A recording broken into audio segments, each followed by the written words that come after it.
Hi friends, ಹೇಗಿದ್ದೀರಾ ಎಲ್ಲರೂ?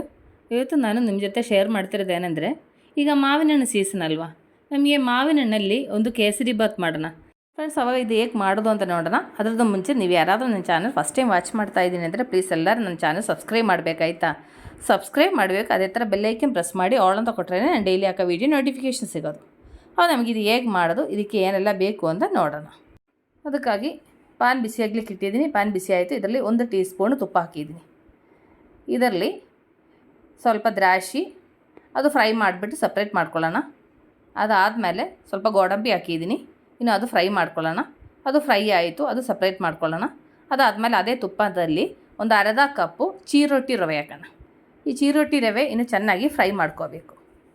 1-2 ನಿಮಿಷ ಚೆನ್ನಾಗಿ ಫ್ರೈ ಆಗಬೇಕು. ಆ ತುಪ್ಪದಲ್ಲಿ ಚೆನ್ನಾಗಿ ಫ್ರೈ ಆಗೋದು ಸ್ಮೆಲ್ ಬರ್ತಾ ಇದೆ ನೋಡಿ. ರವೆ ಚೆನ್ನಾಗಿ ಫ್ರೈ ಆಗಿದೆ. ಇನ್ನು ನಮಗೆ ಸ್ಟವ್ ಆಫ್ ಮಾಡ್ಕೊಳ್ಳೋಣ.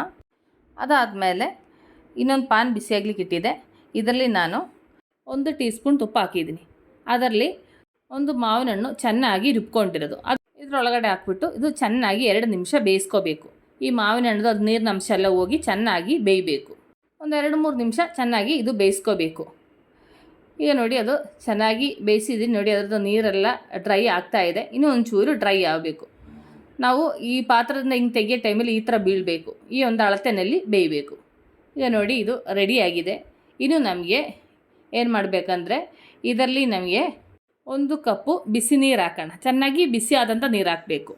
ಅರ್ಧ ಕಪ್ಪು ರವೆಗೆ 1 ಕಪ್ಪು ನೀರು ಹಾಕಿದ್ದೀನಿ ನಾನು. ಬಿಸಿ ನೀರು ಹಾಕಿರೋದ್ರಿಂದ ಬೇಗ ಕುದೀತಾ ಇದೆ. ಇನ್ನು ನಮಗೆ ಈ ಕುದಿಯೋ ನೀರಲ್ಲಿ ಒಂದು ಲೋ ಫ್ಲೇಮಲ್ಲಿ ಇಟ್ಬಿಟ್ಟು ನಾವು ಫ್ರೈ ಮಾಡಿರೋ ರವೆ ಇದೆಯಲ್ಲ ಅದು ಸ್ವಲ್ಪ ಸ್ವಲ್ಪ ಹಾಕ್ಬಿಟ್ಟು ಚೆನ್ನಾಗಿ ಮಿಕ್ಸ್ ಮಾಡ್ಕೋಬೇಕು. ಅದು ಸ್ವಲ್ಪ ಸ್ವಲ್ಪ ಹಾಕಿ ಮಿಕ್ಸ್ ಮಾಡ್ಕೋಬೇಕು ಅಂತ ಯಾಕೆ ಹೇಳ್ತಿರೋದು ಅಂದರೆ, ಇಲ್ಲ ಅಂದರೆ ಅದರಲ್ಲಿ ಗಂಟು ಬರಬಾರ್ದು, ಆ ಥರ ಮಿಕ್ಸ್ ಮಾಡಬೇಕು. ಅದಕ್ಕೆ ಚೂರು ಚೂರು ಹಾಕ್ತಾ ಮಿಕ್ಸ್ ಮಾಡ್ತಾ ಹೋಗಬೇಕು. ಈಗ ನೋಡಿ ನಾನು ತೊಗೊಂಡಿರೋ ರವೆ ಪೂರ್ತಿ ಇದರೊಳಗಡೆಗೆ ಹಾಕ್ಕೊಂಡಿದ್ದೀನಿ. ಹಾಕ್ಕೊಂಡು ಚೆನ್ನಾಗಿ ಮಿಕ್ಸ್ ಮಾಡ್ಕೊಳ್ಳೋಣ. ಎಲ್ಲೂ ಗಂಡಿಲ್ಲದೆ ಚೆನ್ನಾಗಿ ಮಿಕ್ಸ್ ಮಾಡೋಣ. ಈಗ ನೋಡಿ ಇದು ಚೆನ್ನಾಗಿ ಮಿಕ್ಸ್ ಮಾಡಿದ್ದೀನಿ. ಇನ್ನು ನಮಗೆ ಒಂದು ಮುಚ್ಚಳದಲ್ಲಿ ಮುಚ್ಚಿಬಿಟ್ಟು 1-2 ನಿಮಿಷ ಇದು ಚೆನ್ನಾಗಿ ಬೇಯಿಸ್ಕೊಳ್ಳೋಣ. ಈಗ ನೋಡಿ 1-2 ನಿಮಿಷ ಆಗಿದೆ ನೋಡಿ, ಅದು ಗಟ್ಟಿಯಾಗಿದೆ. ಈ ಥರ ಆಗಬೇಕು. ಇನ್ನು ನಮಗೆ ಇದರಲ್ಲಿ ನಾವು ಶರ್ಕರೆ ಹಾಕಿಲ್ಲ. ಇದರಲ್ಲಿ ನಾನದು 1/4 ಕಪ್ಪಷ್ಟು ಶರ್ಕರೆ ಹಾಕೋಣ. ಯಾಕೆಂದರೆ ಮಾವಿನ ಹಣ್ಣಿಗೆ ಸ್ವೀಟ್ ಇರೋದ್ರಿಂದ ನಿಮಗೆ ಎಷ್ಟು ಬೇಕೋ ಅದು ತಕ್ಕಾಗಿ ನೀವು ನೋಡ್ಕೊಂಡು ಹಾಕ್ಕೋಬೇಕಾಯ್ತಾ. ಈಗ ನಾನೊಂದು 1/4 ಕಪ್ಪಷ್ಟು ಹಾಕಿದೆ. ಇನ್ನು ಇದು ಚೆನ್ನಾಗಿ ಮಿಕ್ಸ್ ಮಾಡ್ಕೋಬೇಕು. ಈ ಶರ್ಕರೆ ಚೆನ್ನಾಗಿ ಮೆಲ್ಟ್ ಆಗಬೇಕು. ಮೆಲ್ಟಾಗಿ ಇದರಲ್ಲಿ ಮಿಕ್ಸ್ ಆಗಬೇಕು. ಈಗ ನೋಡಿ ಅದು ಚೆನ್ನಾಗಿ ಮೆಲ್ಟ್ ಆಗಿದೆ. ಇನ್ನು ಇದರಲ್ಲಿ ನಾವು ಫ್ರೈ ಮಾಡಿರೋ ಗೋಡಂಬಿ ದ್ರಾಕ್ಷಿ ಹಾಕೋಣ. ಅದಾದಮೇಲೆ ನಾನು 1 ಪಿಂಚಷ್ಟು ಕೇಸರಿ ಬಿಸಿ ನೀರಲ್ಲಿ ಹಾಕಿರೋದಾಯ್ತಾ, ಅದು ಇದ್ರ ಒಳಗಡೆಗೆ ಹಾಕ್ಬಿಟ್ಟು ಇದು ಚೆನ್ನಾಗಿ ಮಿಕ್ಸ್ ಮಾಡ್ಕೊಳ್ಳೋಣ. ಈಗ ನೋಡಿ ಅದು ಚೆನ್ನಾಗಿ ಮಿಕ್ಸ್ ಮಾಡ್ತಾಯಿದ್ದೀನಿ. ಒಂದು ಚೂರು ಗಟ್ಟಿ ಆಗಬೇಕಿನ್ನು, ಯಾಕೆಂದರೆ ನಾವೀಗ ಹಾಕಿರೋದೆಲ್ಲ ಚೆನ್ನಾಗಿ ಮಿಕ್ಸ್ ಆಗಬೇಕು. ಅದಾದಮೇಲೆ ಇದರಲ್ಲಿ ಸ್ವಲ್ಪ ತುಪ್ಪ ಹಾಕೋಣ. ತುಪ್ಪ ಹಾಕಿದ ನಂತರ ಇದು ಚೆನ್ನಾಗಿ ಮಿಕ್ಸ್ ಮಾಡೋಣ. ತುಂಬ ಟೇಸ್ಟಿ ಆದಂಥ ಕೇಸರಿ ಬಾತ್ ಆಯಿತಾ. ಮಕ್ಕಳಿಗೆಲ್ಲ ತುಂಬ ಇಷ್ಟ ಆಗುತ್ತೆ. ನೋಡಿ ಹೇಗಾಗಿದೆ ಅಂತ ನೋಡಿ. ನಮಗೆ ಸ್ಟವ್ ಆಫ್ ಮಾಡ್ಕೊಳ್ಳೋಣ.